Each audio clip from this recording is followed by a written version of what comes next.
Well, hello everybody. This is Sevilla. I love. Here we are on this channel, getting back to living and loving life again after a major life-altering loss, such as being widowed. And as we get started, I want to remind you to please subscribe to this channel, like this video, and comment whether you love it or you hate it, because all of that helps this channel to grow and it helps other people like yourself who may be helped to find the channel too. It's with the algorithm. So let's get into it. Today, we're going to do 3 Q&As. They're all from men. Now, I want to say that men are real kind of self-help kind of guys. A lot of them. They're less likely to go to a therapist, for example, or to their friend and pour their heart out. They may be more likely to seek out their own answers. And so a lot of you have found yourself on this channel, and I'm deeply grateful that you're here. So the first one that we have today is a question written in from a man that I'm going to call Steve. Now, Steve says in this letter, and these people have all given me their permission to anonymously share. Steve says, I'm dating a widow whose husband died 7.5 years ago. We've been together for 3 years. She still actively grieves for him, and her love for him is active. We memorialize 6 dates every year in his memory. We see his family and spend time with them weekly. She isn't comfortable telling her family or friends how she feels about me yet. She still wears his wedding ring. I want to envision a life with her that is ours, not the life she would have lived with him. And I'm looking for tools or insight. Okay, let's get into this one. Okay, Steve. Well, I think you need a little bit of tough love here. But let me start by saying this. You sound like a fantastic guy. You sound like a man that really, truly loves this woman. But what I want to suggest is the possibility that you may have fallen into this trap that some people find themselves in with widows, is that because they've been through something horrible, they want to take care of them. And so many good men want to really, truly take care of the women they're with. And I love that about men. I love that. But it can get over into an area where it stops serving you. And there's a fine line there. This woman was widowed 7.5 years ago. Now, that's a long time. It's not a long time to say grieve, because the love for him, the sadness in her heart's always going to be there. And that has nothing to do with you. I'm wondering also if this woman has children and if she still has a close relationship with the in-laws. So I want to break this into a couple of different pieces. The first one is you serving yourself in a healthy, appropriate, well-balanced way. And then 2, seeing her situation and then trying to find a balance between the 2 of these. So I touched on the piece that you might not be serving yourself well, and I think you know that, which is why you wrote me. The other piece is, let's talk about her situation. I'm going to assume that she has children, maybe adult children. You didn't say your age, you or her. However, if she's had younger children, especially, this is going to matter. But if she has older children, it still matters. If she has a deep relationship with the in-laws because their lives were very intertwined, this is going to matter. If they had friends and family and group that they were all involved with, maybe because they were all together for years, so they're like one big social family, so to speak. What happens with the widow is that they end up being the last voice on earth for the person who died, their spouse. They're seen as the other half of them. And so they're the last representative of that person on earth. They're the ones that knew their intimate thoughts, their intimate feelings, their personal experiences, how much they loved the children, how much they loved their parents, how many of their friends got on their nerves, but they loved them anyway, all of those things. The widow or the widower holds that information. And there's a sense in them that they feel responsible to carry on the memory in honor of the person so the other people can be well. So the other people can grieve and honor and keep that person's memory alive as part of the group. Now, it's been 7.5 years, and she may have gotten into a routine of doing this where she felt it was a responsibility that she couldn't let go. It's kind of like when you take on so much responsibility that you feel like nobody else can now take it over, or that you can't let it go. And so you have this obligation to keep it going. So she's gotten herself stuck in this situation. Okay, you said that she still actively grieves for him. So what she hasn't done, it sounds like, is release her identity as being the wife of her late husband. And what tells me that is because she hasn't allowed you to become her primary, even though you've been with her for 3 years. 3 years is a long time to be with someone and not to be acknowledged or incorporated into the family. Okay. Now, I'm not going to fault her in a way like she's a bad person, because obviously you love this woman. She must be a good woman. She's gotten herself stuck in a rut. What I want to say about you, from what you're sharing, is that you got stuck in this rut with her. You wanted to take care of her. You wanted to honor her. You wanted to treat her gently so she could slowly move out of her grief and loss and then move into a life with you. But somewhere along the line, you both got lost in her grief.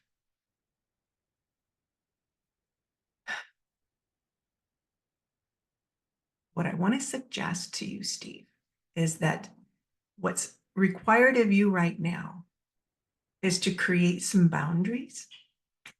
It's going to be a tough one.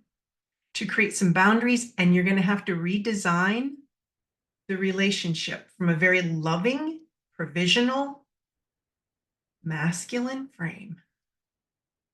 Okay. So what I mean by that is that you have, whoa, here goes Otis. What I mean by that is that you have been very loving and caring and provisional of her and taking care of her feelings and her situation. But you have held back on taking care of yourself, and you've got to do that first in order to provide care and love for her.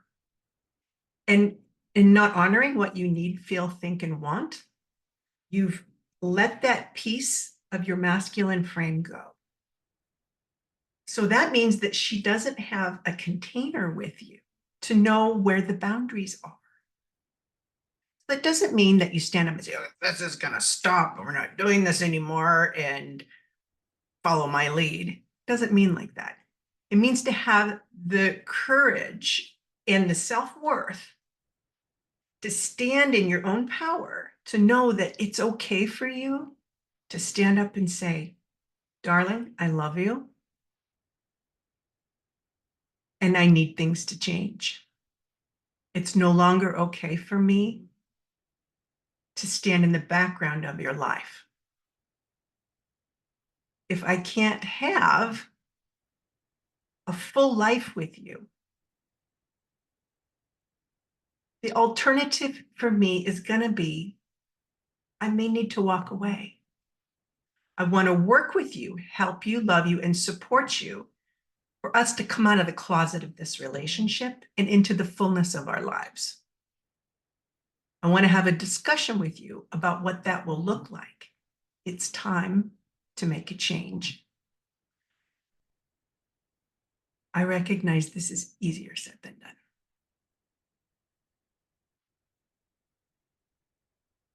But I want to suggest, needs some direction from you because she's stuck and she doesn't know how to ask for help out of it, because it sounds like she loves you too, but she's scared. She doesn't feel safe to come out.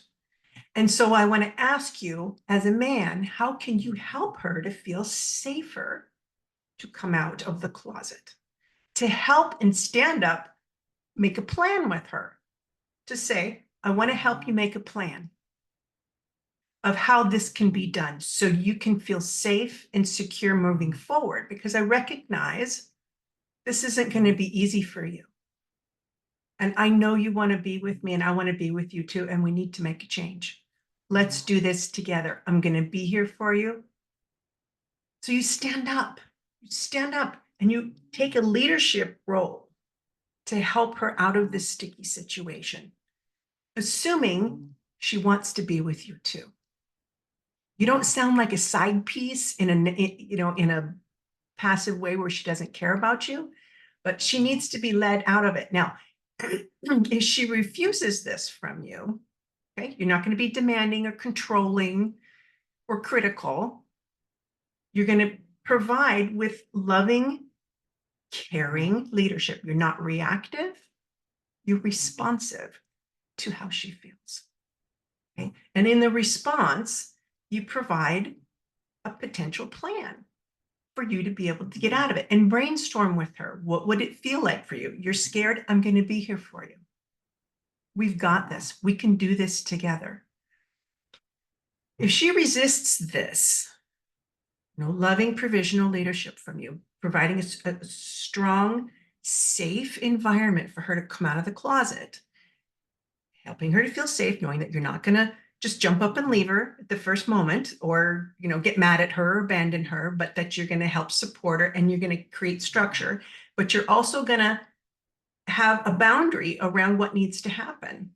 And you've got to know what that boundary is for you, because it sounds like you're getting towards the end of it. You want to be with her or you want to have a life with her.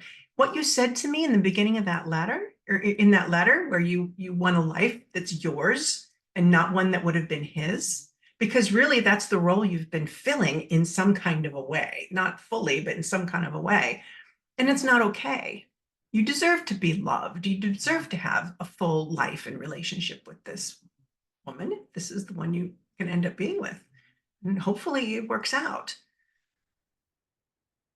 Honoring yourself, honoring what you need, think, and feel. Allowing yourself to create and stand in your own provisional, loving, masculine frame, creating safety for her, helping her to find a plan of action to come out of the closet for the both of you so you can have a full life together, and tell her what you said to me in that letter at the end where you said, what'd you say? I want to find it. You said, I want to envision a future that is ours and not live the life she would have had with him.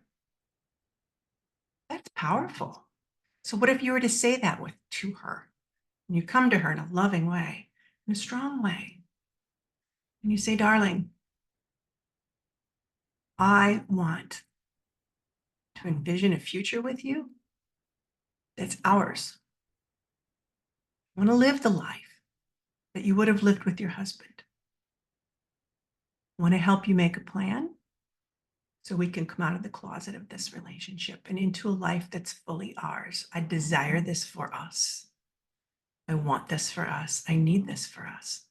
I need to be a full, 100% part of your life, intimately, socially, in every way. We don't have to do it overnight, but we need to make a plan, and I'm willing to do that with you and hold space for you while we make these changes. What do you think, and how do you feel about what I just said? This is an example of something you can say to her. But before you do this, Steve, you've got to know what your boundary is. You've got to know that you're willing to walk away if this doesn't change. Or you've got to know that you're okay with being in a mediocre place for the rest of your life.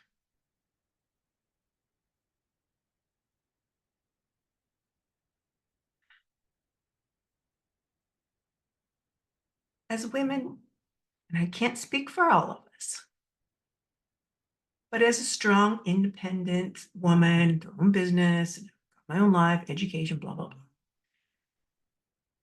we don't want to be controlled, manipulated, bossed around, but we do desire a man that provides safety and structure, and a man that has, if I may borrow a word, chutzpah, to be able to say what he thinks, feels, and needs. Because when he can do that in a loving, provisional way, it makes us feel safe, and it can help empower us to make the choices, changes, and actions that we may need to take, knowing that you're standing by our side and you have our back.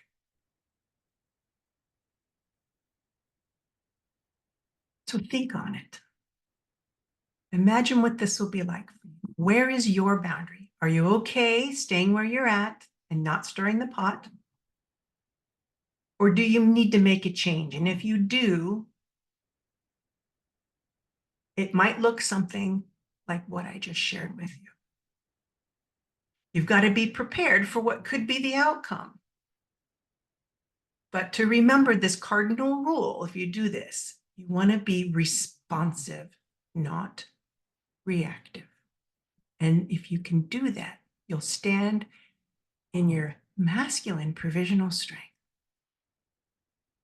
and hopefully change this relationship in the direction of your dreams.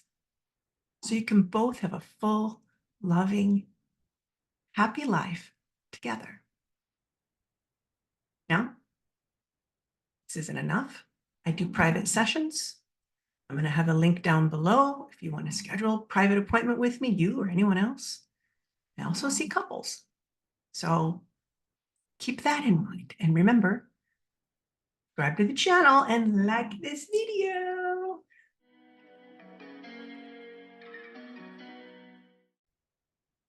Okay, so our next one up is a man I'm going to call Danny, okay?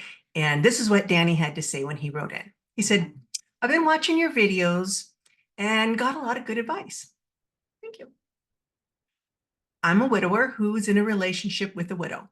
As a matter of fact, her husband and my wife passed away on the same day, but a year apart. We knew each other a few months before her husband died, but we were just acquaintances. The day she lost her husband, I felt like I could help her with her grief because a year had passed since I lost my own wife. She invited me over for supper. I had no intentions of getting into a relationship. We'd become friends. She shared her feelings and I shared mine about grief, which started into a friendship. Eventually, a couple of months developed into a romantic relationship. Well, at that point, it was just about 2 months since her husband had passed. I told her that this is not wise. You just lost your husband. She replied that the last 2 years of her marriage weren't good and that they were just living together. So I've been in a relationship with her for 7 months. We do love each other, but her grieving for her husband has gotten in the way of our relationship. At times we can both be loving and giving towards each other, but lately she's been backing away from me. This has put a strain in our relationship. And a couple of days ago, I told her that we needed to end things. We still love each other, so it was really difficult to do. I told her, let's just be friends for now, and that you need to go through the grieving process before having a healthy relationship. Deep down, we both don't want to leave each other. The bond between us is still there. I told her it takes more than love to have a good relationship. I appreciate any advice you may have. Her grieving was putting a negative effect on the relationship, and I was starting to pull away. I love her. I feel just being friends for now and giving her time to grieve is the best thing to do.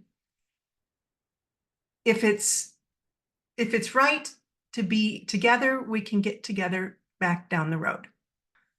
All right, Danny. So I got to tell you this right away.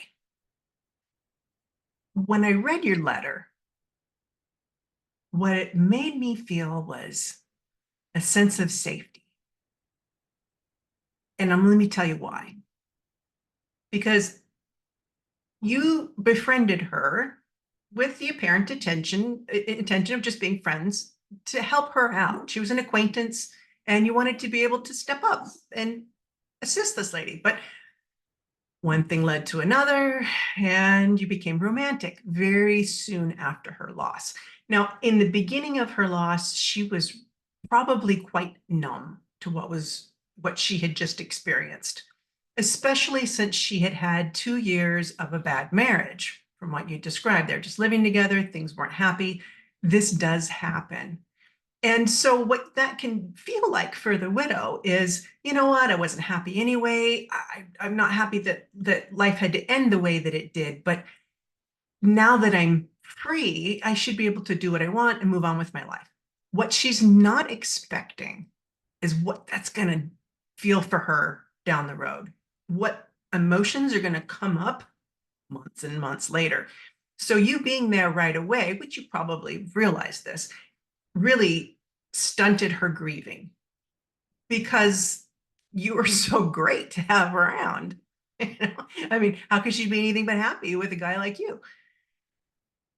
And then she didn't have a chance to process her emotions. So you ended up becoming a band-aid. Not that she used you as one, but that's what happened. And it probably felt good at first to make her feel better. And surely she felt great, not hurting and feeling like maybe she had a new lease on life and maybe love was possible again. And she could be in love and she could be happy. And then wham, 7 months down the road, things got complicated up here and in here because she married this man for a reason. And so, for whatever that reason was, she had hopes and dreams and love or hopes of love or whatever that relationship looked like. And if the last 2 years were terrible, then she was in a state of grieving the relationship then, but he was still alive. Now, I don't know if he died suddenly or if it was a slow death, if he was ill for 2 years and that's why they weren't together. I mean, there's so many complications there. I certainly can't cover and assume all of it, but I can just try to throw in some guesses. So, in all of that emotional content that she had to manage and deal with over those 2 years, then afterwards, you showed up to be her hero. And that's beautiful. I love that. And it turned romantic. And so now you're both in a situation that says grief needs to happen. You've got to deal with these emotions and feelings that are coming up. The thing is, she doesn't know what that means to do. I mean, who knows? What does it mean to deal with emotions and feelings when you've been widowed? Very few have been widowed before. Some of you out there have been more than once. But for the majority, this is the first time, and so they don't know what to expect. And so the intention going in is not to hurt you. The intention going in is to try to rebuild my life and live again. And you want to help her do that. What I love about what you did, Danny, is that you stepped up. You took a leadership role from a loving provisional place. You took the burden of the responsibility to make a change in the relationship that needed to happen so she could do what she needs to do. You took the hard part and made a choice. And you reflected back to her that she needs to take care of herself, that you want her, that you love her, that you feel a bond with her. And you do fully want that life with her. And in order to have it, she's got to take care of herself. She's got to heal. I love that you're leading her to that in a loving, caring, provisional way. I really do. It sounds like that's what she needs. And I'm sorry this hurts so much for you to do that, but it took a lot of strength to do that. And I want to honor you for that. I want to tell you, as a woman, that made me feel safe just to hear you say that you made that difficult choice. Now, I also hear you saying you don't want to leave her entirely. You don't want to back off from the relationship. So I would be interested if she is getting herself some help. Is she interested in having some support for being widowed? I said, I do see private clients. She can go see a therapist in her area. I recommend finding someone who specializes in grief and loss, not just any therapist, because like a doctor, we all have specialties.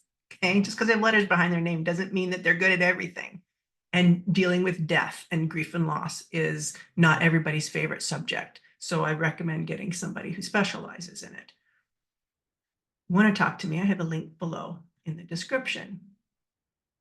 But whoever it is, get some help. Maybe she's watching these videos with you. It still takes time and process and awareness and presence and knowing that there's no right way to do this. There's no right way to do it.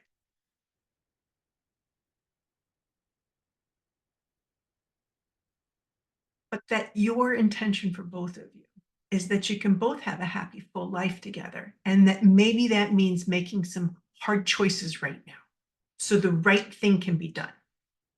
I said the other day to someone, I'm going to say it to you, that a good man with a good character will not string someone intentionally along when they know it's not what's best for that person.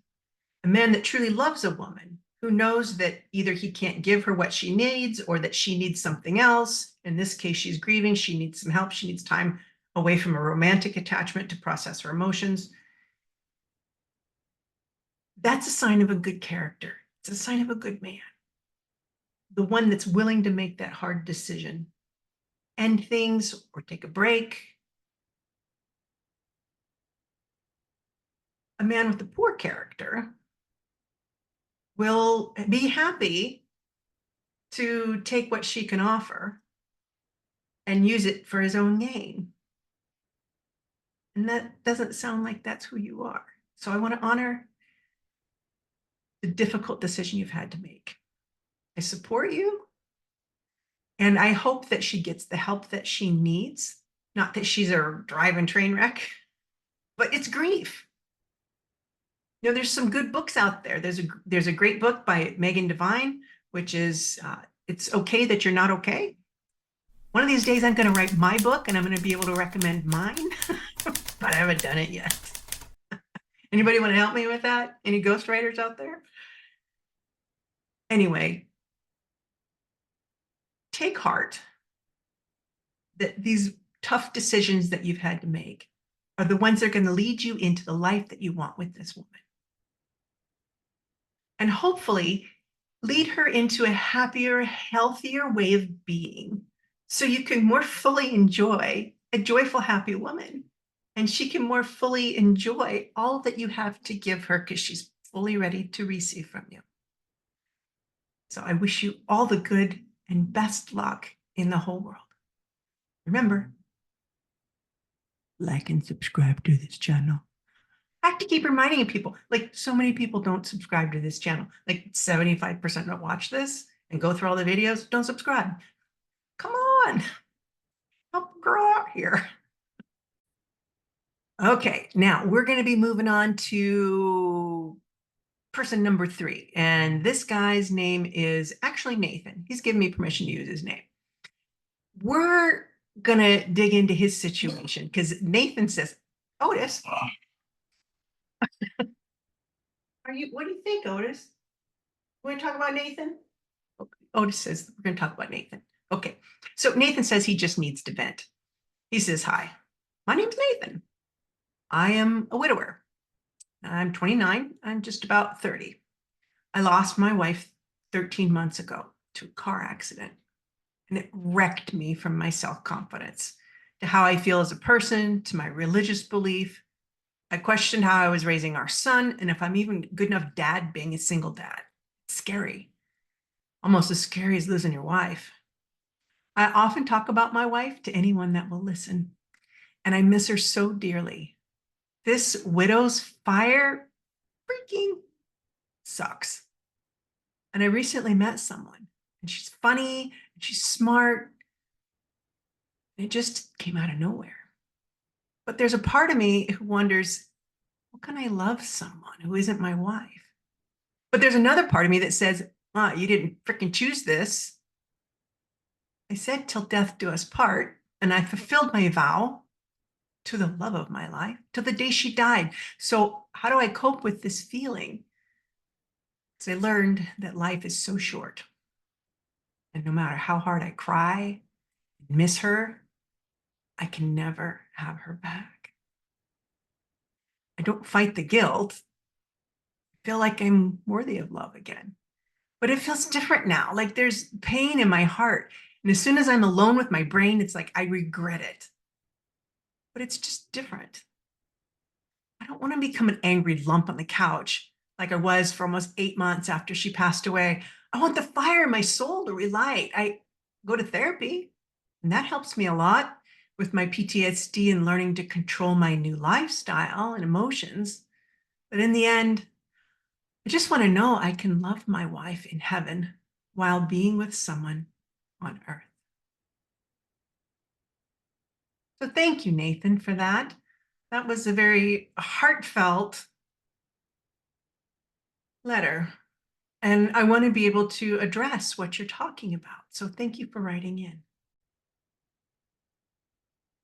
Okay, Nathan, you have not been widowed for very long. You're also very young. Being widowed young is different than being widowed when you're older. I'm not saying it hurts less or more, but there's this piece of you that remains undeveloped in the context of the relationship when you're widowed young. And so you also grieve this part of yourself, which is the hopes, the dreams, the plans that you had for the future with your wife. You have a child. And I understand what that feels like to be widowed with a child. My son was 3.5 when I was widowed. It's an excruciating pain. And I hear you were a lump on the couch for 8 months. I don't blame you. It's part of grief, isn't it? All of us on this channel who've been widowed understand that. Or people who've gone through horrible things. And you want to know if you can still love your wife in heaven and live this life and love again. Take a breath. The answer is yes, you can. How do you do that? First of all, you're doing the right thing by getting some external support. You said you're getting some therapy. Beautiful. That helps a lot to process the emotions and feelings that you're going through. The other thing is, you already met someone. Now, I don't know if this person is the next love of your life or not, but I hear that you liked them and you enjoyed them. And what that did is that it sparked the fire in you. It made you realize that maybe love was possible again. Maybe you could love someone else again. But like, how does that happen? Okay, so it's complicated, but let me throw a few basics out for you. There was this one relationship, and that belonged to you and your wife, the mother of your child. And it belonged to you two alone. It was special, it was precious, it was sacred. And that love and bond will never be broken. And that will also never exist again. It's not replicable because it's unique to you and her. In order to live and love again, you've got to be able to reconceptualize yourself in a new way, because this loss that you've been through was such a profound and utter change inside of you, this piece of you that went with her when she died, now has to have new life to grow in these empty spaces. But this doesn't mean that the grief goes away, that your love goes away. but that it remains contained here within the story of you and her. This is now, okay? This is now. And now in your life, this new space is growing around the story of the past. And within this new story is where new life comes in, new love comes in. And in order to love her in heaven and love someone else, you have to recognize, honor, and hold in a container the love and the relationship and the story. And hold separately the knowledge that you can love again, but that you will love differently. You will love different things about a new woman. You will love different things about the way she smells, about the way she feels, about how she laughs, about what irritates you about her, about how she gets mad, how she feels joy, how she makes love. All of these things are going to be different. How she relates to your child is going to be different than how your wife might have done it.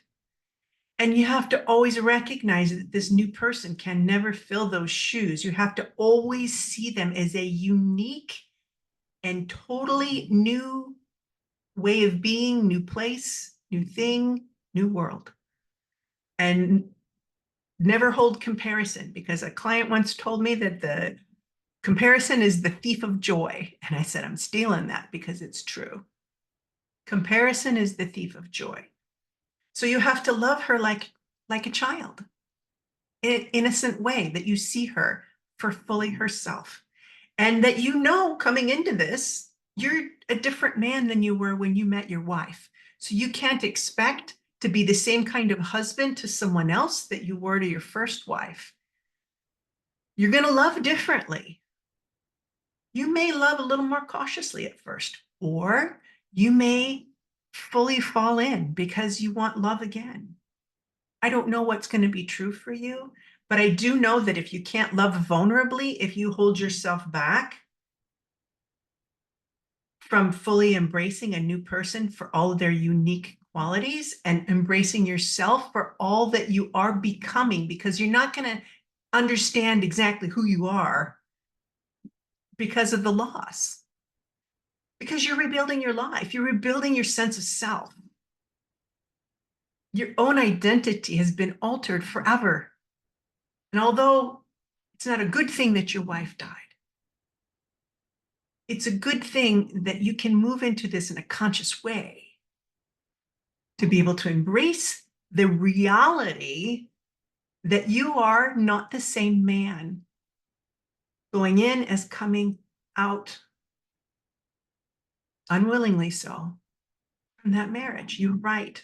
You loved your wife fully. You did everything you could, imperfectly so, as we all are, to be there for her, to show up, and to be the best husband that you knew how to be at the time. Maybe now, looking back, you feel like you could be an even better husband because you have that beautiful hindsight's 2020, wish I coulda, woulda, dulda, whatever. And can you allow that to serve you? Can you take the lessons that you learned there that can help you to recreate yourself, to rebuild your life? I'm a wiser man now because I know things in a different way because of the loss. So you're going to love someone else if you open up to it. And you can be happy again. And you can be happy in a completely different way than you were happy with your wife. They may thrill you in ways that your wife didn't. And you have to allow yourself to release the grief and any guilt around that. Release any guilt around that. Because that just means she's a different person. You get to honor all that you're becoming, even though you didn't ask for it, even though this isn't what you wanted. But it is where you are now. The painful reality It's your right. Not coming back. And you do get to love her.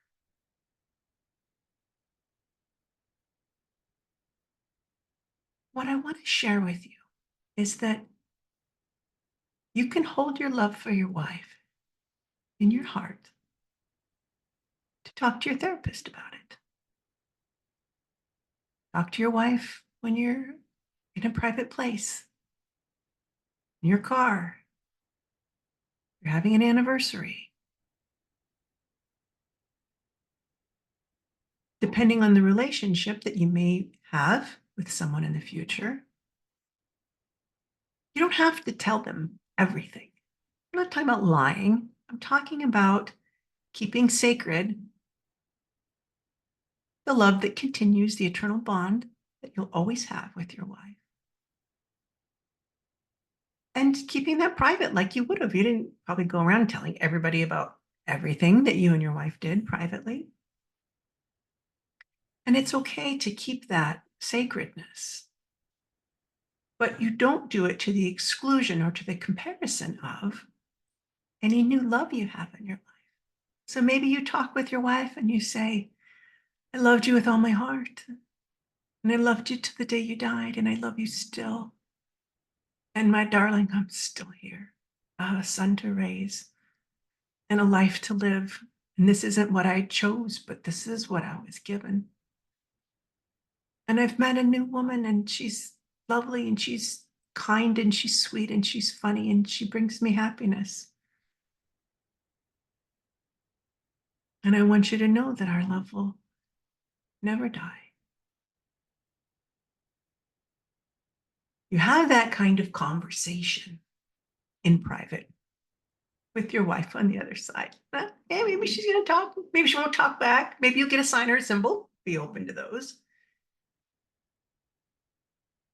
But know that if you can honor this, so you can create space to honor what's growing and developing in your life, then you can do this. It does often take a special person to be with a widow or a widower. You don't want to use them as your crutch, your band-aid, your side piece, or your excuse to not deal with your grief. But it doesn't sound like that's who you are, Nathan. You sound like somebody who is dealing with this grief. Because it still hurts and because it's still hard, and because you see a therapist and because you wonder if you're doing it wrong all the time, I am 11 and a half years out from my loss, and I still worry on a regular basis that I'm screwing it up with my kid. That I've made terrible choices. I worry all the time. Me, you, and every other parent who's been widowed. Every other parent, period. We're all worried we're going to screw our kids up. And, here's what the experts say, we're going to screw our kids up. But the loss is heavy, and I get it. You feel very responsible for your kids or your kid. It's a kid. And that's a lot. That's a lot to carry. You can do this. There's no wrong way to do it. But I also want to add this, you're not doing it wrong. Your awareness over your feelings, your vision for your future, your desire to still love your wife and find space to love someone else is a great place to start. When you ask yourself, how can I love another woman? The first thing you have to tell yourself is, I'm going to love her differently. It's going to feel different. She's going to be different, the same as my life is going to be different. And when you have a conflict with the new girl, or a disappointment, or a breakup, the feelings that are going to come up might be anger towards your late wife for leaving you, even though it wasn't a choice. That's a natural response, natural reaction. Oh, I didn't leave me. You leave me. Ah, ah. Don't feel bad about that. That's a normal response, a normal reaction. Let it go, work through it. It's okay. Okay. You just don't stay there. You don't stay in those emotions. You feel them, you let them go. You move on to what comes next. I want to wish you all the very best, Nathan. I think you're going to be just fine. And all the loss will always be with you and your son. You still can have a good life. You still could have another good marriage. And you still can always have this connection to your late wife because she still exists. Her body's gone, but she's not dead. She is doing something else on the other side, whatever that might be. And you have a responsibility to your life here now, yourself and your son, and making the best choices that you can, given what you've got to work with, given what you know. You have a good heart. I can see that and hear that in you. And you're going to be okay. And so is your boy.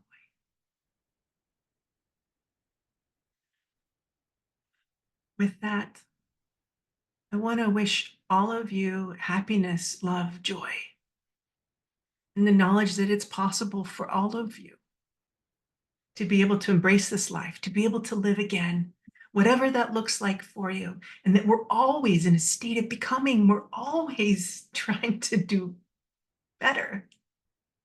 This life's hard. And terrible things happen, painful things happen, unfair things happen to the best of people.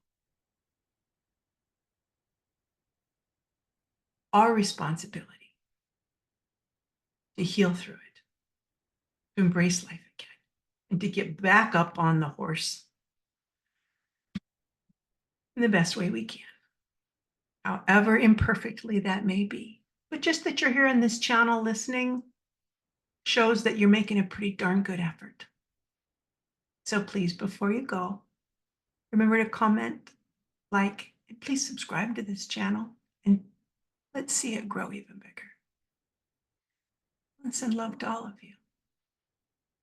Bye for now. Okay, I gotta tell you guys, when I was first widowed, what I wouldn't have given for some strong guidance about what to do with my finances, I'm not sure I made that good of a decision back then. And I thought about financial advisors, and it was just all so overwhelming. I saw these big offices, these big names. I didn't know who to trust. And so I just put my money in the bank and I went back to work.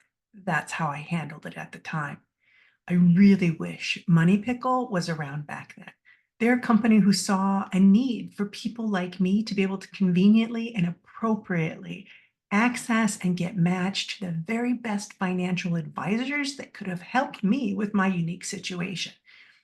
They can answer your investing in retirement and financial questions that you might have at this time in your life, and they can do the consultation for free. Now, I made this channel to be of help to others because of the hardships I had at the time. I didn't have any help. I want to be able to give that to you. So when Money Pickle reached out to me asking if I would like to partner with them, that they'd give me a kickback if anybody signed up, I've got ethics, folks, and I don't just take a sponsorship because somebody's going to give me money. I investigated their services. I talked to other people who are sponsoring them. I looked at people who are using their service. I fully looked into all of the ins and outs of this organization. And I feel like, gosh, if they were around when I was first widowed, how much better off would I be right now? So I want to pass that on to you. Money Pickle vets their financial advisors above and beyond regular industry standards. So you know that the financial advisor that you will get matched with is appropriate to your circumstances, your situation, and that they can be fully trusted to do the job that they signed up with you to do. Right? So I want you to go to their website if you're looking for the possibility of someone helping you with your money at this point in time. Moneypickle.com/love. Moneypickle.com/love. And that will let them know that you came from this channel, that you heard it from me, and that you are ready to get your free consult with them to see what kinds of options you might make or might take, and that it's totally without obligation and totally safe. moneypickle.com/love. Go see them today.